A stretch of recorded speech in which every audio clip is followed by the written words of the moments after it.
I will agree with this representation na meron talagang anomalous projects pagdating sa flood control. Yes. Yes. Meron din mga ghost projects that you have monitored while you were chairperson of the Committee on Finance. Oh, ghost projects I'm not able to say to be definite about it. I don't think as chairman of the Committee on Finance then, I would coordinate closely and ask the Finance Committee or the DPWH, ghost ba yan? No. I was not able to monitor any such ghost project. I could not do that. Yeah, for your Based on the, information, on the report submitted by the DPWH, kung kasama itong natuklasan namin, na-discover namin. That's only one item, Mr. President, but you know, there are tens of billions of pesos worth of flood control projects in that same locality, a bigger area. May we know the name of some or many in different jurisdictions? But you will agree with this representation na meron talagang anomalous projects pagdating sa flood control. Yes. Meron din mga ghost projects that you have monitored while you were chairperson of the Committee on Finance. Oh, ghost projects I'm not able to say to be definite about it. I don't think as chairman of the Committee on Finance then, I would coordinate closely and ask the Finance Committee or the DPWH, ghost ba yan? No. I was not able to monitor any such ghost project. I could not do that. Yeah, for your information, I did my some preliminary research work. I fielded some teams to areas that are suspected to have some projects, and I tasked my teams to find out kung ano yung status ng mga projects. And this is subject to validation. One such project had an appropriation of something like 190 million pesos in 2023. When we check with the GAA, meron naka-indicate na completed. It's just a sitio, very small. Sitio is smaller than a barangay, hindi ba? So, pinahanap kong pilit, hanapin nyo nga yung flood control project na sa 2023 na sinasabi sa GAA completed. So, hanapin nyo kung anong itsura ng project. When they came back, they reported to me, sir, wala akong project. How would the district engineer and the regional director explain that there was That's a the reason why, GAA provision? Of course, as I mentioned, subject to validation. Kasi baka hindi napasadahan yung buong sitio, but if they did, then obviously, this was a ghost project in 2023. Worse, meron na namang appropriations, I think, in under the 2025 GAA, dalawang items. In the same sitio, hundreds of millions of pesos na naman yung. So what we were suspecting initially, ghost project ng 2023, pwedeng pinondohan para gawa ng project para mabura na yung 2023. But we intend to get to the bottom of this project and find out who, if indeed this was a ghost project, we intend to find out sino yung responsible.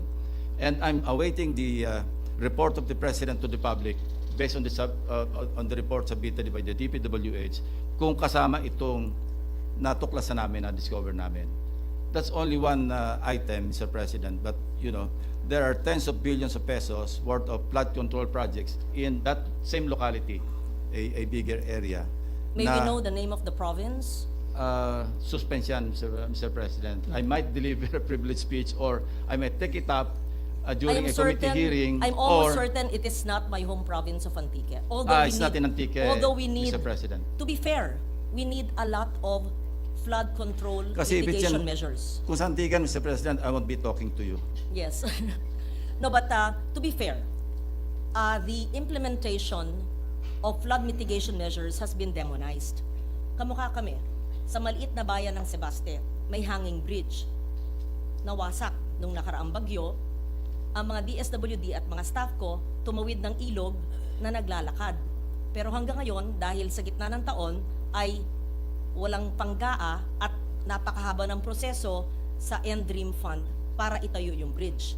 Nabaha yung barangay, cut off from the mainland, but it's difficult for me to help them because there's no provision for flood control or even a regular bridge or a hanging bridge. So maraming nangangailangan at na-demonize yung pangalan na tinatawag ng mga proyektong flood mitigation measures because of wrong implementation, to put it very diplomatically, in many areas. Well, are you with us in pursuing a more transparent Of course. budget process from the committee hearings all the way up to, or all the way down to the bicameral conference, every step of the way? Mr. President, we filed Senate Resolution number 1. And I hope, I won't read it, but may we include that into the records of this conversation and interpellation. That the contents of Senate Resolution number 1, which asks for budget transparency, be observed, and I hope that it could be adopted. Yes, because at the rate everyone, practically everyone is gearing towards a transparent budget process, in this Congress particularly, or in this regular session.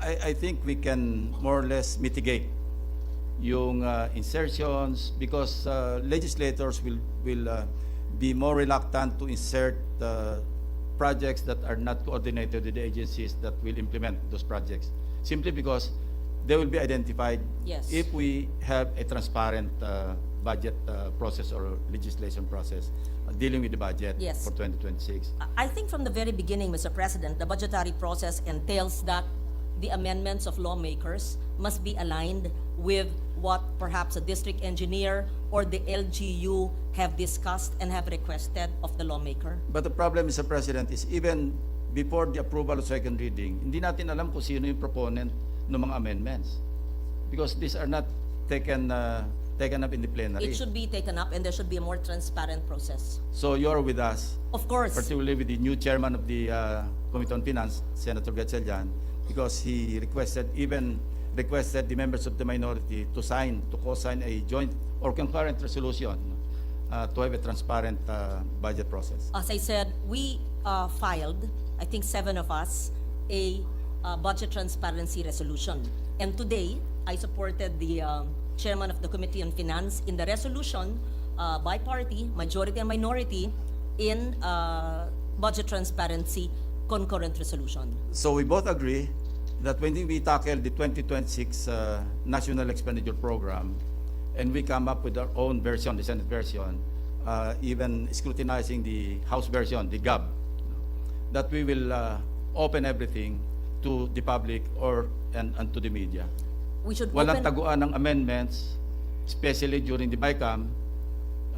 Will you agree with me if we pursue utmost transparency, Yes, especially Mr. during the President. BICAM, Mr. President? That is the essence of the 2 resolutions which we have signed, and that is what we should have passed with a bill that I co-authored with you on the budget process, that the request must emanate from the local governments, having been reviewed by engineers and going up to the Regional Development Council. I think we discussed that 8 years ago when I was chairman of the Committee on Finance, and that's how we've always tried to make our amendments. But you're correct, if everything is seen, kakulangan ng classroom, sabihin mo na may flood control, may dike, kailangan talaga. At kung yung district engineer magbibigay ng ganong request, kung ano man ang kailangan, may irrigation, kung talaga naman kailangan ng irrigation, paninindigan na mag-aamenda ng budget.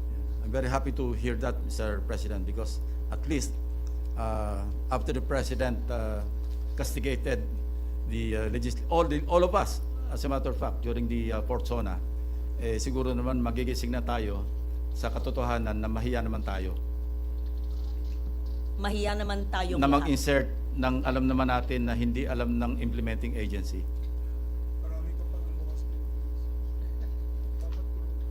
I agree with you, Mr. President. Mahiya naman tayo.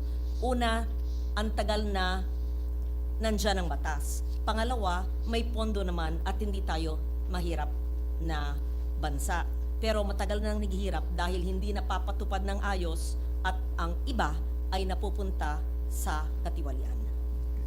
I will not belabor the issue anymore, Mr. President, and these matters will be taken up during the committee hearings of the budget deliberation and even in plenary.